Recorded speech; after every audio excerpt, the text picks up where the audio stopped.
Oi, primeiro ano, tudo bem com vocês? O objetivo dessa aula é que vocês compreendam a ideia moderna de indivíduo, que isso é um produto histórico, e também analisar como os processos de socialização primária e secundária acabam moldando a nossa identidade e a integração na vida social. E essa aula ela é tríplice. Nós falaremos também um pouco da imaginação sociológica. Então, o objetivo também é que você compreenda como acontece a imaginação sociológica. Tudo isso em 10 minutos. Bora que o negócio aqui vai ser bom. Antes de mergulharmos nos temas de hoje, eu preciso lembrar de uma coisa chocante. O indivíduo nem sempre existiu. Na Idade Média, as pessoas se definiam pelo grupo. Eu sou da família tal, sou dessa vila, sou desse feudo. A ideia de que você é um ser único, com desejos e direitos próprios, começou a ganhar força, a ganhar corpo, lá por volta do século XVI. A Reforma Protestante foi o primeiro grande empurrão. Ao dizer que a relação com Deus era individual e não precisava necessariamente da mediação da igreja, o sujeito passou a ser responsável pelo seu próprio destino. Aí, no século XVIII, o capitalismo veio com uma ideia que se consolidou fortemente. O capitalismo precisava de indivíduos livres para vender a sua força de trabalho e consumir bastante. E aí, a partir disso, surge a ideia do indivíduo. A Revolução Francesa selou isso com os direitos do homem e do cidadão. Agora nós não somos apenas parte de um grupo, nós somos indivíduos perante a lei. Bom, isso aqui é só uma revisão da nossa aula passada para você não ficar perdido. Agora vamos para a questão do olhar sociológico, a imaginação sociológica, que nós também já falamos um pouco sobre isso. Vamos falar mais para você ficar bem por dentro desse assunto. O que é o olhar sociológico? Muitas vezes nós acreditamos que as nossas vidas são resultados apenas de escolhas pessoais. O olhar sociológico nos desafia a perceber que o indivíduo e a sociedade estão conectados. Ter um olhar sociológico significa estranhar o familiar. É você olhar com um olhar de estranhamento. Estranhar o familiar é questionar por que fazemos o que fazemos. Exemplo, por que usamos gravata ou por que comemos certos alimentos? Desnaturalizar os comportamentos é entender que o que achamos natural é, na verdade, uma construção social e histórica. E para entendermos melhor, nós precisamos falar de Charles Wright Mills. Ele diz o que é a imaginação sociológica, porque foi ele que criou a teoria. Para ele foi um sociólogo americano. Mills criou um conceito fundamental em 1959, a imaginação sociológica. A imaginação sociológica nos permite compreender a história e a biografia e as relações entre as duas dentro da sociedade.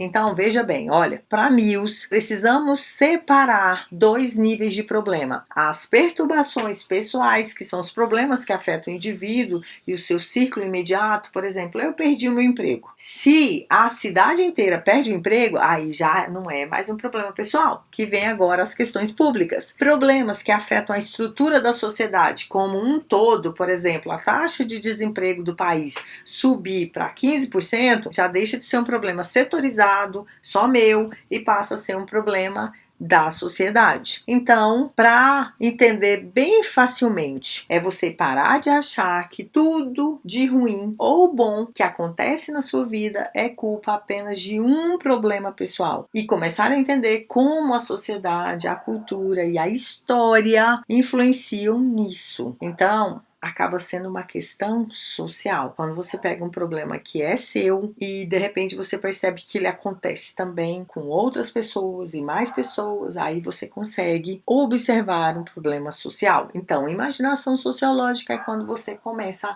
a olhar qualquer problema pelo viés da sociologia. Ficou claro?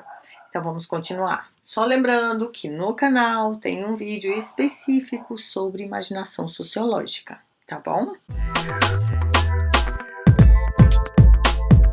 Então vamos agora falar sobre o processo de socialização. Vamos começar com a pergunta básica: o que é socialização? Quando o indivíduo nasce, ele aprende a viver em sociedade e esse processo é chamado de socialização. Esse aprender a viver em sociedade é chamado de socialização. E socialização é o processo pelo qual nós passamos e aprendemos regras e valores e comportamentos em nosso grupo onde nós estamos. Nós aprendemos a conviver com as pessoas. É como se a sociedade entrasse dentro de nós. E para isso nós precisamos de 2 tipos de socialização. Presta atenção.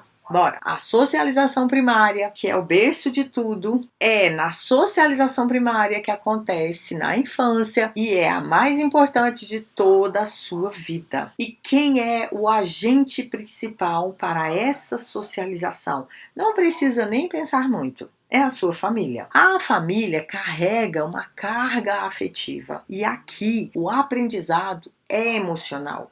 A criança não questiona se o que os pais dizem é verdade. Para ela, aquele é o único mundo possível. O que se aprende na socialização primária é linguagens, hábitos de higiene, o que é certo, o que é errado, no nível mais básico. E é também na socialização primária que acontece a formação da primeira identidade. Olha a importância disso. É nessa socialização que nós construímos a nossa base de segurança e a nossa visão inicial de mundo.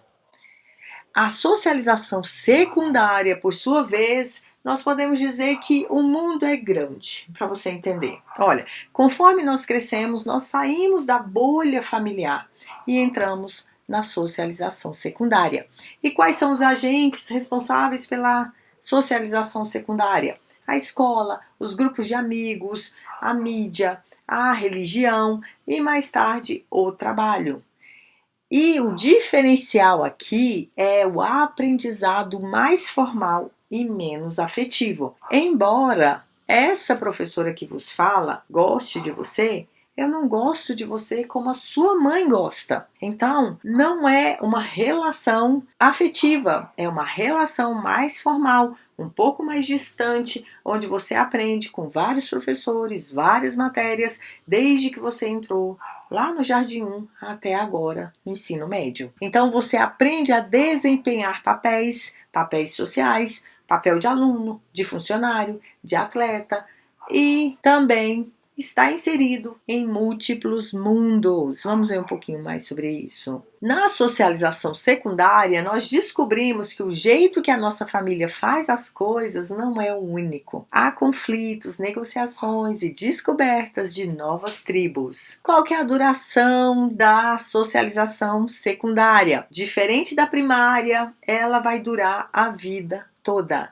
A primária, ela tem um tempo. Enquanto você não foi para o jardim de infância, você está na socialização primária. Você foi para o jardim de infância, você está na socialização secundária. E ela dura para a vida toda. Estamos sempre nos socializando. Ao entrar em um novo emprego, ou mudar de país, ou ser preso. Não sejam presos, por favor. Tá, então segue aí no vídeo, olha só essa tabela comparativa para vocês entenderem. Olha, as características, né? A socialização primária, as características da socialização primária e da secundária, para você entender. Bom, a primária tem as fases da vida, que é na infância, no início da vida. A secundária, da infância tardia até a morte. Quais são os principais agentes da socialização primária? A família e cuidadores próximos. E os principais agentes da socialização secundária? A escola, a mídia, amigos e trabalho. E qual é a base do aprendizado da socialização primária? A afetividade e a emoção. No caso da secundária, é a razão e papéis específicos. E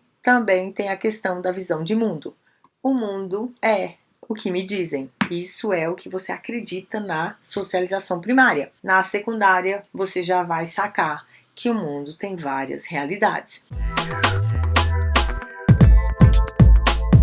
Então, lembrem-se, para finalizar essa aula, você é um indivíduo que é fruto de uma história que vem lá de trás. Lembre-se que o capitalismo foi um dos responsáveis para que você tivesse a ideia de indivíduo, para você buscar a ideia de prazer, de felicidade.